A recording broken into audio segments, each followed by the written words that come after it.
Halo Sportmania, apakah kalian hobi berenang? Renang merupakan satu di antara alternatif olahraga yang bisa jadi pilihan untuk menjaga kebugaran dan kesehatan. Berenang diketahui bisa menyehatkan otot, tulang, jantung, menurunkan berat badan, meredakan stres, meningkatkan tinggi badan, sampai menurunkan risiko diabetes.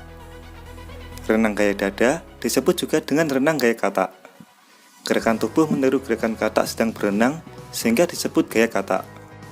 Renang gaya dada adalah cara berenang dengan posisi dada menghadap ke permukaan air, namun berbeda dari gaya bebas, batang tubuh selalu dalam keadaan tetap. Dasar-dasar teknik renang gaya dada. Berikut dasar-dasar teknik renang gaya dada yang perlu diketahui.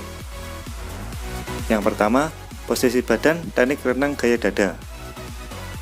Posisi badan menjadi hal penting saat mempraktekkan teknik renang gaya dada. Untuk melatihnya, dapat dijelaskan sebagai berikut. Latihan posisi badan ketika meluncur. Posisi badan dengan seluruh anggota badan harus rileks. Kemudian, tenaga yang dikeluarkan tubuh tidak boleh berlebih. Setelah itu, posisi badan bergerak dengan horizontal. Waktu meluncur saat meluncur di atas permukaan air cukup relatif. Posisi kepala kira-kira 80% di dalam air dengan muka terangkat sedikit, agar memudahkan untuk mengambil napas. Sebagai catatan, dalam teknik renang gaya dada, untuk mengambil napas dilakukan ketika mulut berada di permukaan air setelah 1 kali atau 2 kali gerakan tangan dan kaki. Sebelum mulai latihan, kondisi tubuh terutama bagian kaki harus baik, misalnya melakukan pemanasan terlebih dahulu. Hal ini penting agar terhindar dari resiko kram saat berenang di air. Guna mempelajari teknik ini, berikut penjelasan lengkapnya. Sikap awal. Caranya yaitu kedua tangan berpegangan pada tepian kolam. Kemudian, badan dan kedua kaki lurus ke belakang rata dengan permukaan air. Sedangkan kepala atau muka menghadap ke depan. Jika sudah menguasai dasar teknik renang gaya dada ini, perenang bisa belajar cara gerakan kaki. Gerakan kaki pada teknik renang gaya dada dibagi menjadi 2, yakni gerakan perkembangan dan tendangan. Untuk lebih jelasnya, berikut langkah-langkahnya. Posisi kaki harus lurus ke belakang, kemudian perlahan dibengkokkan pada panggul dan lutut dengan kedua tumit berdekatan. Setelah itu, tumit dan lutut direnggangkan. Lalu barulah gerakan tendangan dimulai untuk mendapatkan kecepatan maksimum. Yang ketiga, gerakan tangan pada teknik renang gaya dada. Gerakan tangan pada teknik renang gaya dada bisa dibagi menjadi 2 jenis. Pertama adalah gerakan menarik dan kedua yaitu gerakan istirahat.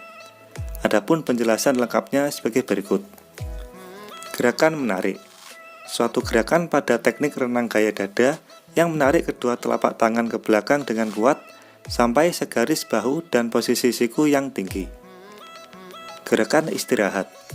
Gerakan ini adalah kondisi untuk mengistirahatkan tangan selama beberapa waktu. Gerakan istirahat dilakukan setelah telapak tangan dan kedua siku rapat di bawah dada. Kemudian kedua tangan didorong lurus ke depan dan posisinya horizontal.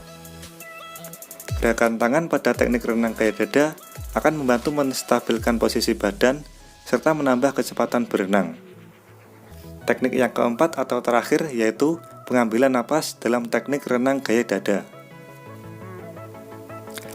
Dalam teknik renang gaya dada, metode pengambilan napas dilakukan menggunakan cara mengangkat kepala ke atas sehingga mulut sejajar dengan permukaan air.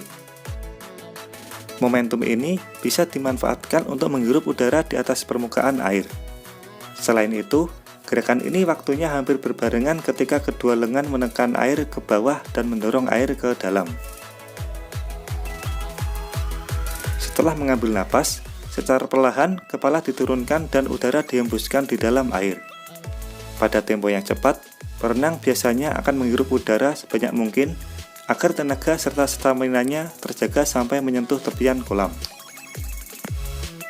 Itulah pembahasan tentang dasar-dasar teknik renang gaya dada.